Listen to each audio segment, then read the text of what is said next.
I Can Only Imagine 2 is now confirmed, and it's at a couple of cast members. It is now added 4 stars in Arielle Kebbel, Joshua Basset, Sophie Skelton, and Sammy Dell to star with the original cast. And now it is going to be rolling cameras in Nashville in April. So the faith-based film is now going to continue the story and the true story of Bart Millard of the famous group Mercy Me. So, let's get into this. Who is Arielle Kebbel playing? Is Hillary Timmons, the wife of Milo in Tim Timmons. And Basset will play Bart's brother-in-law Christopher, with Skelton taking over the role of Bart's wife Shannon. And this film will also introduce Dell in his first theatrical film ever, playing Bart's son Sam. So the sequel will be directed, the same people who did it. It's not giving any story details. It doesn't look like, but I Can Only Imagine minted more than $83 million at the domestic box office and was a surprise hit in 2018. Yes, it was. I remember going to see the film.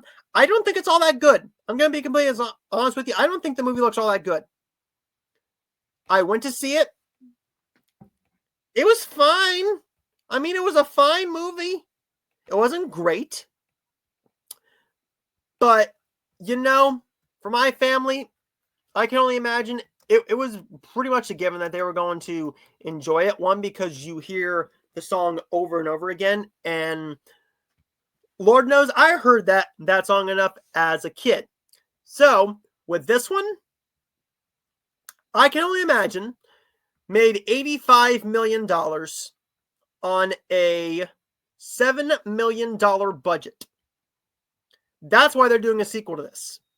They're doing a sequel because it made that much money. Do we need a sequel for I Can Only Imagine? Not really. But are we getting a sequel? Yes. Here you go. $7 million.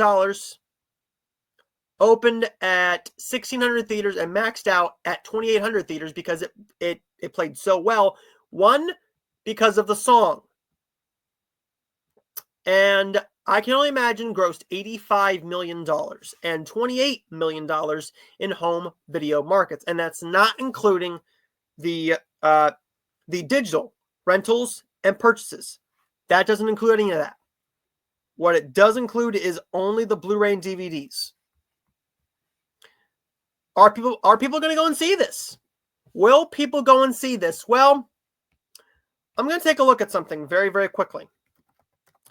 Because Christian films haven't been doing all that hot as of recently. In 2024, we had a few of them. In 2024, we had The Forge, we had Ordinary Angels, we had God's Not Dead 5. So let's get into this. Let's take a look at a few of these. So The Chosen did come out. And right now I am looking at something. So, wow, that is not going to help me at all. So, for the Christian films, that came out in 2024. The Forge, fine. The Forge did not make a lot of money. And there were very few faith-based films that came out. Very, very few. Because they don't make a whole ton of money, but they don't cost a whole lot to make either. So, we're going to take a look at this. This is coming to us from Movie Insider. And the first film that we're going to take a look at is a little movie called Ordinary Angels, which apparently is not all that bad. I haven't seen it. Ordinary Angels did earn a pretty penny at the box office for its budget. However, let's take a quick look at this. Ordinary Angels. So if I could spell. So for Ordinary Angels, if it will load. If it will load, if it will load, it's not gonna load for me, and that's okay. Okay, we'll do this.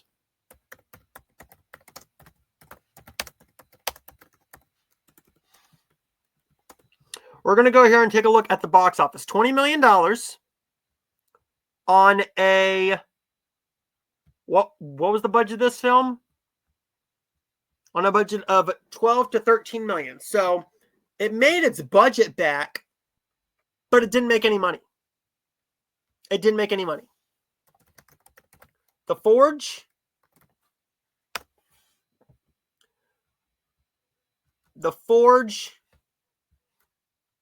was one that I wanted to see, but my family really wanted to see it more. It was made for $5 million, and it did phenomenally well at $40 million. So it more than quadrupled, heck, 5-6 times its budget, and the marketing wasn't all that expensive either. I really think that this is something that can work. I really think so. But with the Christian films, they just aren't good. There are some that are good, like A Breakthrough. That's a pretty solid one. What's another one? Joyful Noise is kind of a faith-based film, but it's more of like a Christian church choir movie than anything else than a Christian film. But will people go and see it? $85 million says they will, depending on if they keep the budget at $10 million, $15 million low, you might make a pretty penny. Are people gonna want to go and see the same film again? Probably not. With Dennis Quaid coming back, we will see how everything comes back. If Dennis Quaid is confirmed to come back, I'm not sure, but with Unsung Hero, that didn't do very well at all because a lot of people didn't really care about that film, if I'm being completely honest with you. The faith-based market is very niche because basically what it is you're not trying to entice anybody to come and see the film that doesn't already believe in your message. I mean, I am clearly a Christian. I wear this cross every single day. Every day. Every day. The issue is, if you believe the message, then what's the point? Instead, you're going to see the same message being fed to you that you already believe. So, of course, you're going to enjoy the movie. Like, my family enjoyed Saving Christmas, Kirk Cameron Saving Christmas, because he was putting meanings of Christmas traditions, saying they were in the Bible. Okay? With God's Not Dead, we believe in God. We know he's not dead. Okay? We made 5 films on that. Good. Keep going. I really don't think this will be a massive hit. I don't think this is going to be $100 million, $200 million, $300 million. But if this can make another $85 million, I think they'll be just perfectly fine with it. If I was a CEO executive, I would want to see it raised up to $100 million a little bit. But that's fine. So there's that, everybody. Let me know your thoughts in the comments down below, and let me know your thoughts. Are you excited for I Can Only Imagine 2? Did you enjoy the first one? I personally didn't, but hey, I'm probably going to go and see the movie anyways, and I'll see it eventually because my family enjoys it. It could be a decent film if they have a better script, if they bring in Madeline Klein, please. She was phenomenal in that first film as Bart's wife, but apparently you're not going to do that, and that's fine. It's fine. I forgive you, sort of. But there's everybody. Let me know your thoughts in the comments down below, and let me know your thoughts.